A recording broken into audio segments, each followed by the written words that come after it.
말씀은 신약성서 데살로니가 후서 1장 1절부터 12절까지의 말씀입니다.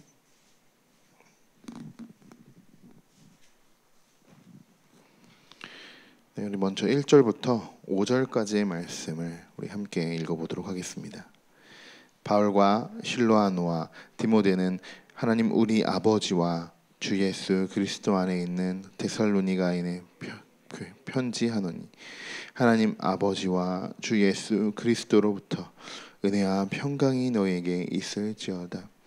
형제들아, 우리가 너희를 위하여 항상 하나님께 감사할지니 이것이 당연함은 너희의 믿음이 더욱 자라고 너희가 다 각기 서로 사랑함이 풍성함이니 그러므로 너희가 견디고 있는 모든 박해와 환난 중에서 너희 인내와 믿음으로 말미암아 하나님의 여러 교회에서 우리가 친히 자랑하노라. 이는 하나님의 공의로운 심판의 표요 너희로 하여금 하나님의 나라에 합당한 자로 여김을 받게 하려 함이니 그 나라를 위하여 너희가 또한 고난을 받느니라. 아멘. 본서신 데살로니가 후서는 바울이 2차 선교 여행 중에 고린도에 머물면서 쓴 편지입니다. 이미 한번 데살로니가 교회에 편지를 보냈었습니다. 그렇지만 교회 상황이 더 이상 호전되지 않자 다시 한번 바울이 그들에게 데살로니가 교회에 다시 두 번째로 편지를 보내게 됩니다. 그렇게 해서 쓰여진 이 말씀이 데살로니가 이 후서의 말씀이 되는 것입니다. 바울이 이 말씀을 이 편지를 쓴 목적이 있습니다. 크게로 보면 크게 한 두 가지로 볼 수 있는데, 첫 번째는 바울 자신의 상황을 지금 데살로니가 교인들에게 알려주기 위한 목적입니다. 바울도 계속적으로 지금 고린도에서 자신의 복음을 전하고 있는데, 우리가 전서에서도 살펴봤듯이 지금 박해하는 그리고 방해하는 무리들이 굉장히 많이 있고 상당히 어려운 형편에 처해져 있다는 우리의 바울의 모습을 볼 수 있습니다. 그래서 지금 바울이 데살로니가 교회에 자신의 기도도 요청하고 있는 내용이 있습니다. 두 번째로는 지금 데살로 교회에 있는 그 상황을 지금 바울이 다시 한번 잘 정리해주기 위해서 이 편지를 쓰게 되었습니다.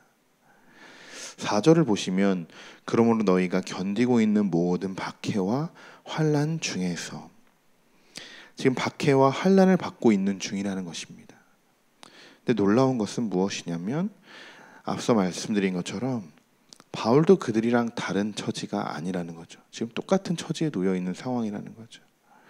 좀 나는 그들보다 나은 상황에서, 더 좋은 상황에서 그들에게 권면을 하고 있는 것이 아니라 오히려 그들보다 더 크게 심하게 박해를 받고 환난받는 그 바울이 그 고통 속에서도, 그 환난 속에서도 오히려 그들을 위해, 그들을 위로하기 위해, 그들에게 극복할 수 있게 격려하기 위해서 그렇게 데살로니가에게 교회에 편지를 쓰게 되었다라는 것입니다.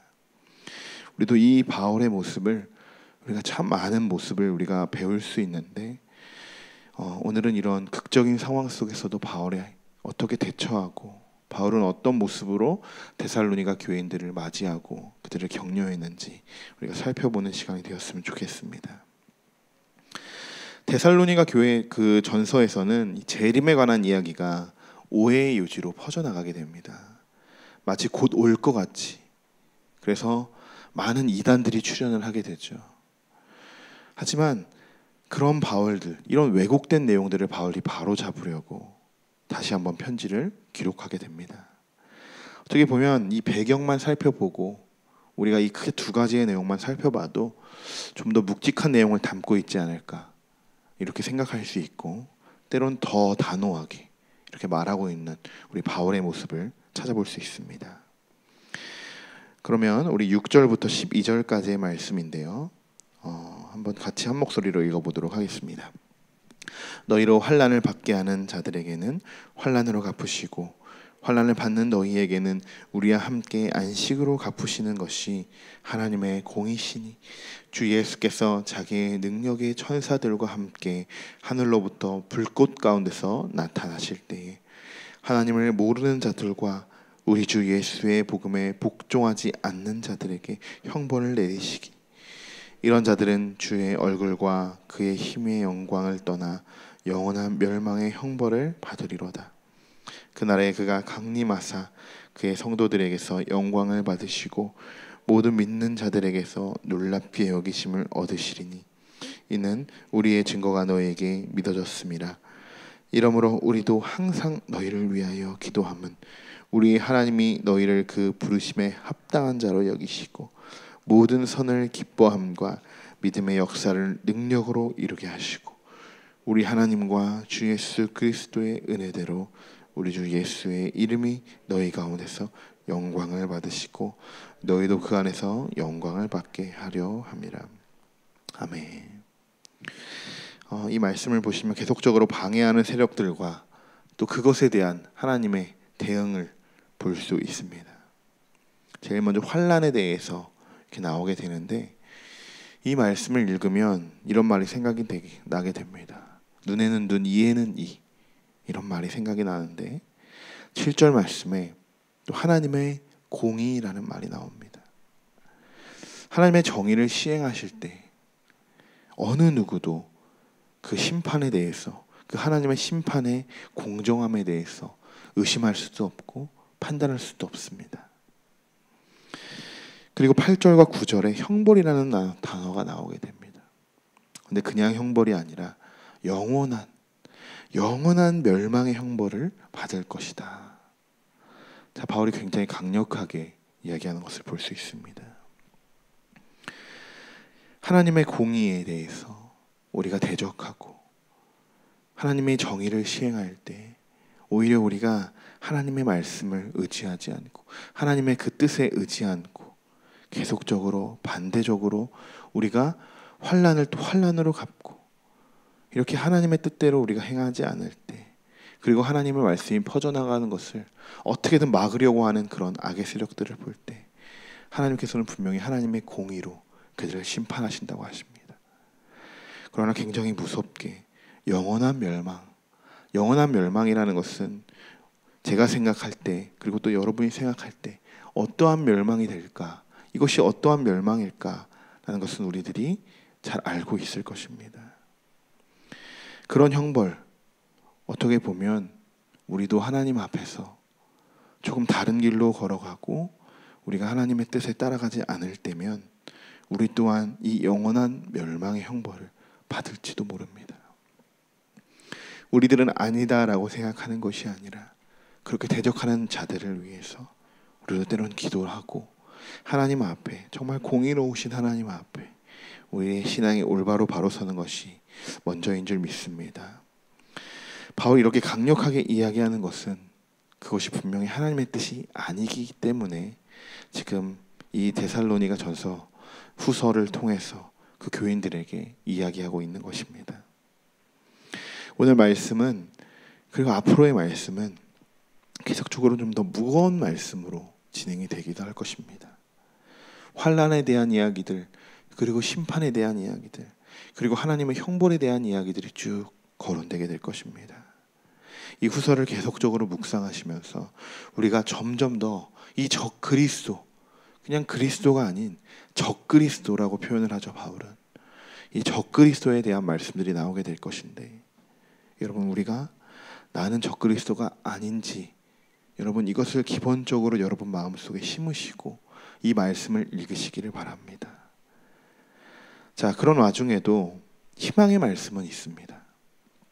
10절과 12절의 말씀인데, 그날에 그가 강림하사 그의 성도들에게 영광을 받으시고 모든 믿는 자들에게서 놀랍게 여김을 얻으시리니.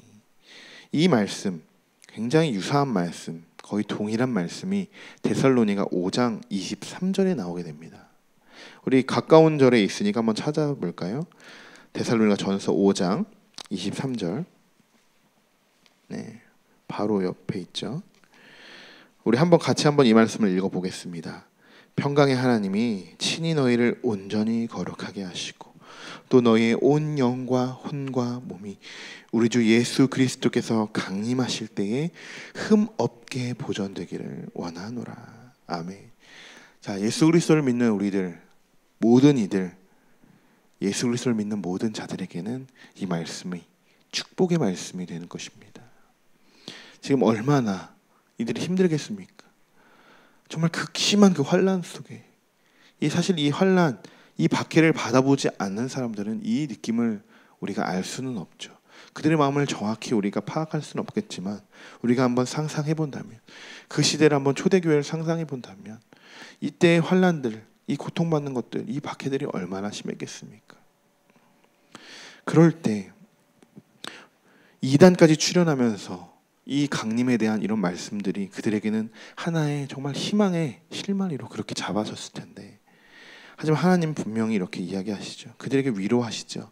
너희를 온전히 거룩하게 할 것이다. 그 환난 가운데, 여러분이 그 환난과 고통 속에서 지금 있다고 생각하시고 한번 이 말씀을 읽어보시기 바랍니다.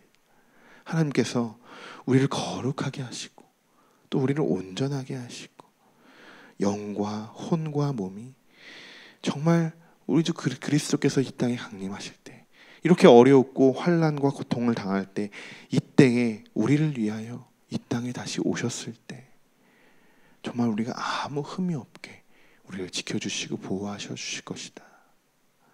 얼마나 이들에게 이게 구원의 말씀으로 다가왔겠습니까? 이게 얼마나 그들에게 축복의 말씀이었을까요? 여러분, 우리도 이때에도, 지금 이 시대에도 하나님께서는 우리를 온전히 거룩하게 하실 것이라는 것을, 이 말씀을 의지하고 믿으시길 바랍니다. 하나님께서는 우리가 거룩한 삶을 살아가길 원하십니다. 하나님의 말씀과 하나님의 뜻대로 우리가 정말 가식적인 행동이 가식적인 신앙생활이 아니라 그냥 행위로 끝나버리는 그런 신앙생활로 우리가 살아가려고 하는 것이 아니라, 하나님 우리의 마음 중심을 보시면서 우리가 온전히 정말 하나님의 자녀로 거룩한 삶을 살아가도록 그렇게 우리를 훈련시키시고 만들어 가신, 그리고 우리의 마음속에 그런 소망을 품고 살아가시길 소망합니다. 자, 이번에 11절인데요. 11절의 말씀도 한번 같이 읽어보겠습니다. 이러므로 우리도 항상 너희를 위하여 기도함은 우리 하나님이 너희를 그 부르심에 합당한 자로 여기시고 모든 선을 기뻐함과 믿음의 역사를 능력으로 이루게 하시고. 아멘. 정말 우리가 거룩한 삶을 살아가기 위해서 여러분, 우리의 모습이 하나님 앞에 합당한 자, 합당해야 합니다. 우리가 합당한 자가 되어야 하나님이 기뻐하시고 또 우리에게 능력을 더하시는 분이십니다. 그렇게 하기 위해선 당연히 우리의 기준이 아닌 정말 하나님이 원하시는 하나님의 사람의 기준에 맞춰져서 우리들이 살아가야 되는 거겠죠. 11절에 또 이렇게 써 있습니다. 하나님이 너희를 그 부르심에 합당한 자로. 자, 하나님이 우리를 부르십니다. 오늘 이 시간에도 하나님이 여러분을 부르시고 계십니다. 하나님이 나에게 오라고 그렇게 여러분의 마음을 두드리고 계십니다. 하나님이 우리를 부르실 때 우리가 하나님 앞에 합당한 자가 되어야 그 말씀, 그 음성을 듣고 우리가 그렇게 주님 앞에 나아갈 수 있게 되는 것이죠. 우리가 합당하지 않게 어떻게 주님의 음성을 듣고 나아갈 수 있겠습니까? 또 11절도 한번 읽어보겠습니다. 우리 하나님과 주 예수 그리스도의 은혜대로 우리 주 예수의 이름이 너희 가운데서 영광을 받으시고 너희도 그 안에서 영광을 받게 하려 함이라. 아멘. 우리가 하나님의 영광만을 위해서 살아갈 때 하나님이 우리를 합당한 자로 부르실 것이고, 이 말씀처럼 우리에게 상상할 수 없는 놀라운 하나님의 은혜를 베풀어 주실 줄 믿습니다. 오늘 우리가 이 데살로니가 후서의 말씀을 쭉 한번 묵상하면서 또 여러분이 기도하시면서 또 기억나는 말씀, 또 떠오르게 하는 말씀들 한번 더 쭉 읽어보시면서 기도하시길 바랍니다. 좀 어떻게 보면 무거운 내용이기도 하지만 그 안에서 하나님이 여러분에게 각자 오늘 깨닫게 하시는 말씀이 있을 줄 믿습니다.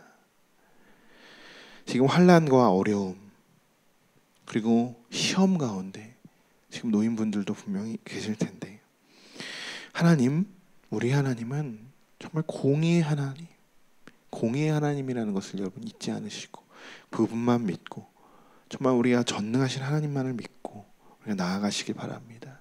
그 사실을 절대 잊지 마시길 바랍니다. 저도 오늘 마지막으로 5절 말씀이 가장 마음에 와닿는데요. 이런 구절이 있죠. 너희로 하여금 하나님의 나라에 합당한 자로 여김을 받게 하려 함이니 그 나라를 위하여 너희가 또한 고난을 받느니라. 이렇게 생각합니다. 합당한 자로 여김을 받기 위해선 그 고난도 우리는 당연히 과정이라고 생각합니다. 마땅히 받을 수 있는, 우리가 견뎌낼 수 있는 고난이라고 생각합니다. 지금 이 받고 있는 고난과 시험과 환난과 우리 역경 속에서 우리가 이렇게 생각했으면 좋겠습니다. 하나님이 우리를 지금 합당한 자로 만드시기 위한 또 하나의 과정이구나. 저는 그렇게 믿습니다. 그래서 우리가 굳건히 그 고난을 받을 수 있는 것이고 견뎌낼 수 있는 것입니다. 여러분, 오늘 하루도 고난 가운데서 하나님을 만나시고 또 어두움 가운데서 빛으로 오신 하나님을 바라보시기를 소망합니다. 기도하겠습니다. 하나님은 우리를 합당한 자로 만드시기 위해서 우리를 고난 가운데로 이끄시고 우리를 연단시키시는 줄 믿습니다. 그 과정 속에서 우리가 하나님만을 바라보게 하시고 사단의 유혹에 넘어가지 않도록 하나님께서 붙드시고 주님의 능력을 더하여 주시옵소서. 우리가 말씀만 하나님께 영광을 드립니다. 하나님을 위해서 삽니다. 정말 하나님, 예수님의 삶으로 내가 삽니다 라고 이렇게 말로만 하지 않게 하시고 예수 그리스도의 보혈을 우리가 힘입어서 하나님, 예수 그리스도의 그 선한 능력을 끼칠 수 있는 우리 모두 정말 진실된 주의 자녀가 되기를 간절히 소망합니다. 우리 고난을 감사하게 하시고 이겨낼 수 힘을 주신 것 감사드리며 오늘 이 시간 주님의 말씀을 귀히 붙들고 나아가길 소망하며 예수님의 이름으로 기도드립니다. 아멘.